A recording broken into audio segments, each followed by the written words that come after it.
Module 5, last week. We're in spring semester already. This week we're just going to recap some of the information that we've already talked about. I would like for you guys to watch the YouTube videos of your fellow students. Your final exam will be due in the Dropbox on Friday, and there's a few pieces of information in this module that we haven't talked about before, but basically it's just a review. One very important part of all this is empowerment, and some think that educating the poor can lead to empowerment, but it really does nothing toward any of the conditions that put them there. Empowerment is giving people a voice in their own issues and allowing them to express themselves. The structural change empowerment process is something we might consider. We don't necessarily know what is best for other people.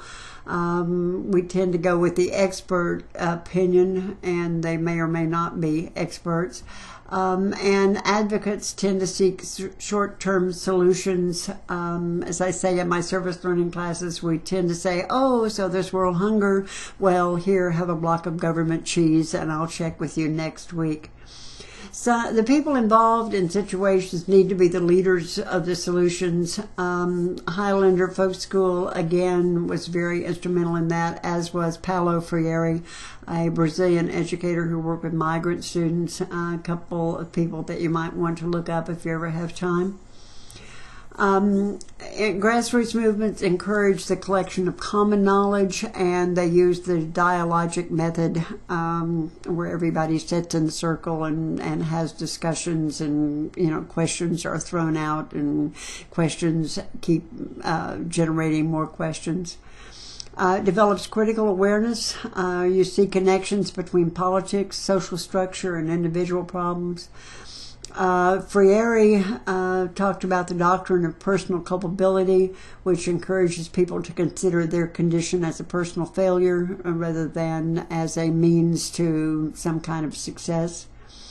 And grassroots movement can help with social action.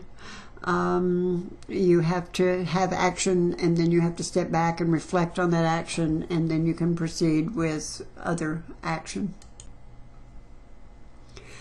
Grassroots, I've been talking about throughout the modules, but basically grassroots refers to the folks, the people, when solutions to problems come from the people with those problems.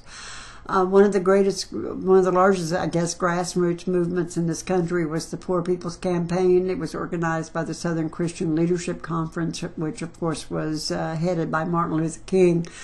It was a multiracial coalition that would march on Washington, set up encampments around the Capitol and the White House, and launch protests for economic justice.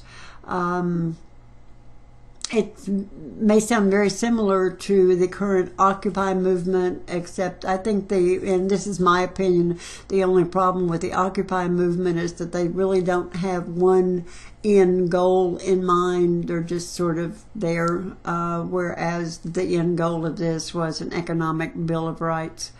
The shanty towns would make poverty visible and put pressure on the passage of that economic Bill of Rights. When King was murdered on April 4th, 1968, the campaign continued and built Resurrection City in Washington, D.C. But unfortunately, after his death, the hope of nonviolence went out the window. Although there were 7,000 people camping in May, the police tore it down. And much like the Occupy movement today, where the police are running people out of public property. The community needs grassroots organizations, coalitions, progressive research, media, education, and training to build a culture and sustain a vision. Direct action is the ability to integrate culture, humor, and creativity and put it into action.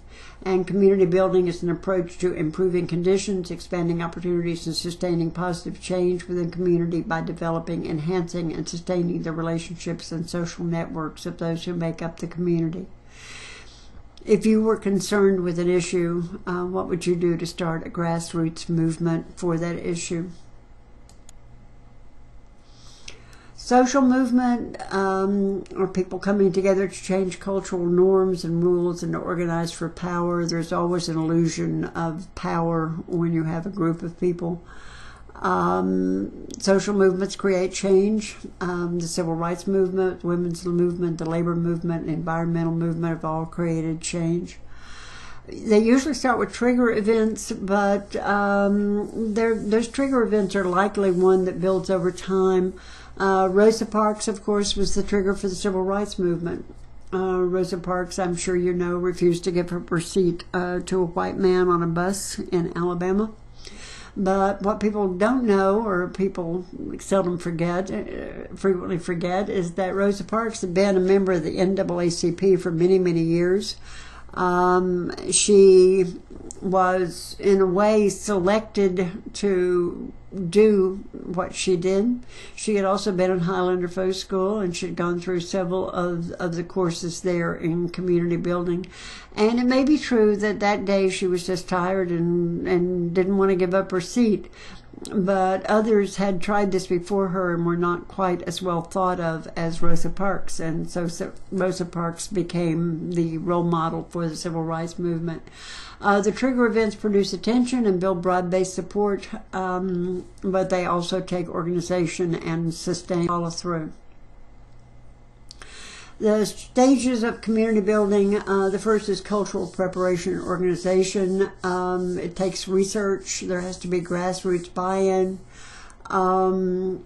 And there has to be a certain amount of interest generated to bring in political activism. Phase 2 is building public support. That's when the majority of public opinion may swing in support of the movement, and there's, of course, more media and political attention. Phase 3 is consolidation. That includes a cultural paradigm shift, and you have to form groups to sustain the movement.